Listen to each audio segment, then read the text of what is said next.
Sempre gera aquela suspeita de que subiu para o Supremo Tribunal Federal, sigilo total, é uma tentativa de acobertar o caso. Claro que José Dias Toffoli tem razão que é preciso ouvir todas as partes antes do vazamento de informações para não prejudicar credibilidades. Mas é preciso que a investigação continue, né, Vitor Irajá?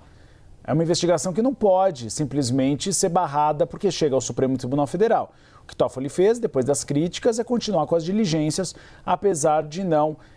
dispersar ou pelo menos permitir o vazamento de informações. É um caso que envolve muita gente, envolve instituições bancárias, envolve políticos do Centrão que tinham relações muito próximas com Porcaro. Houve alguns políticos que tentaram aprovar no Congresso Nacional algumas medidas a favor dos negócios. Aqui na Câmara Distrital do Distrito Federal, inclusive uma CPI para apurar esse envolvimento. É um caso ruidoso e que não pode ficar para debaixo do tapete ou virar pizza. Tem muita coisa que tem que ser levantada, né, Uribe? Antes de qualquer coisa, muito boa tarde a você, a Luísa Martins e todos que acompanham a gente aqui no Bastidores CNN. Uribe, a gente está falando de uma exposição, pelo menos daquilo que tange ao Fundo Garantidor de Crédito, o FGC, de investimento de até 250 mil reais,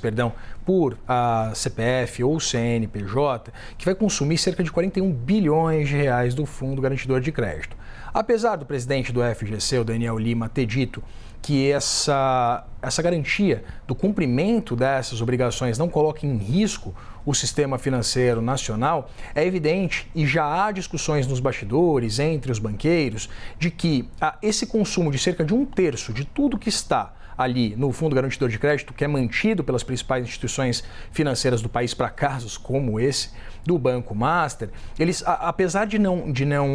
representar esse risco sistêmico para o setor financeiro nacional, ele evidentemente já motiva discussões acerca dos ditames,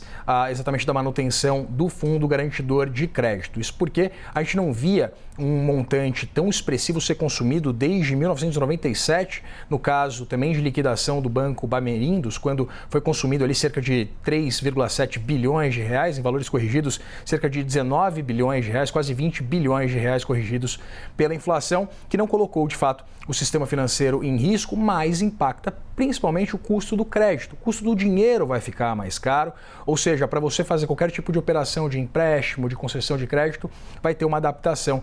desses custos. Como você e a Luísa Martins bem colocaram, há uma série de discussões que têm que ser colocadas à mesa. Essas investigações elas têm ou deveriam, pelo menos, tentar apurar a responsabilização exatamente dos envolvidos diretamente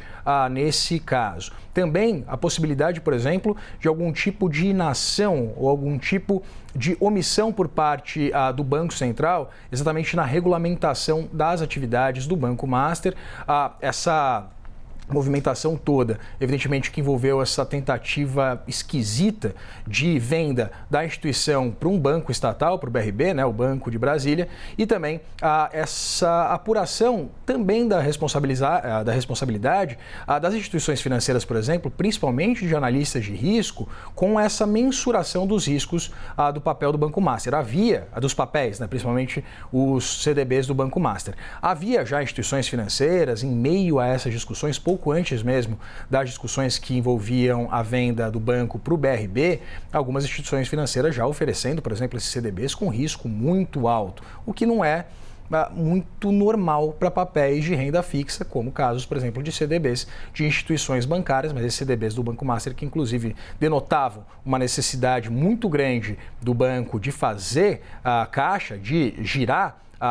dinheiro exatamente para se financiar, oferecia ali prêmios muito elevados, muito mais elevados inclusive do que a média do mercado, o que chamou a atenção de algumas instituições financeiras mesmo antes de toda essa discussão acerca da possibilidade de existência de fraudes, que agora está sendo apurada nessa investigação que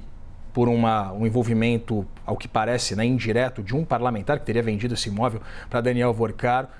foi parar, portanto, no Supremo Tribunal Federal, mas há o interesse público de que todas essas investigações elas avancem exatamente para que sejam encontrados os culpados, os envolvidos nessas fraudes e, evidentemente, os riscos sistêmicos para o setor financeiro nacional que vai atingir, né, atingiria a mim, a você, a todo mundo que está acompanhando a gente exatamente pelo custo de dinheiro, isso seja pelo menos mitigado, Uribe.